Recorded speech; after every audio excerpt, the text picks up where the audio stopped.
This is Gary Butterfield. This is Cole Ross. And this is Monster in My Podcast. And these are Tindalosian Hybrids. There's a monster in my podcast. By Roger Zelazny. What? Roger Zelazny is the guy who wrote the quote on this one. Oh. It's like a pretty big sci-fi guy. Yeah. I didn't know that he did Mythos stuff. I don't recognize the name. No. Yeah, he's a big deal. He's a big deal. He's a big deal. He did big deal. Mythos stuff. The Changing Land. Yeah. Neat. Changing Land. These things are cool. I like this quite a bit because it is not something that is born. It is something that can happen to you. Yep. It's what happens if after a hound of Tindaldos is around, Tindalos, and you're like, they left that slime. Yeah, better not wipe that off. Like, is it good? Like, does it taste good? Like, there's no way, right? But I gotta know. I think it feels good. I think it soothes. I think it's like aloe vera.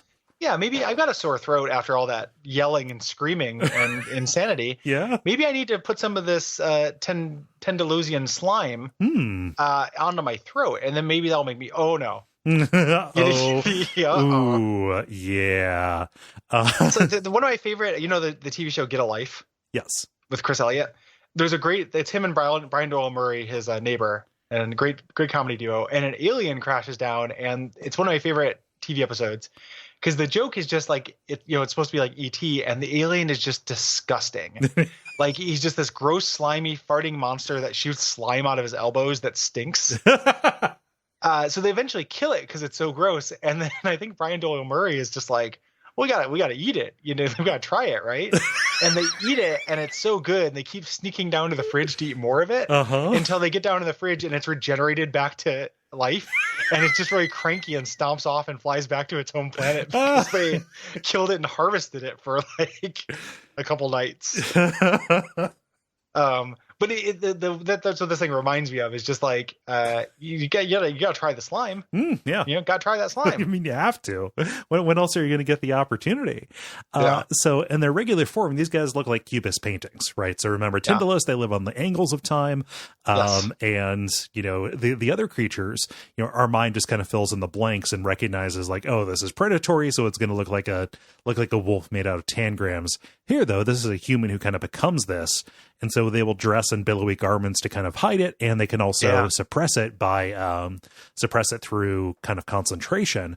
But the most pronounced thing is the mouth, which turns into like a gigantic kind of conglomerate of triangular crystals.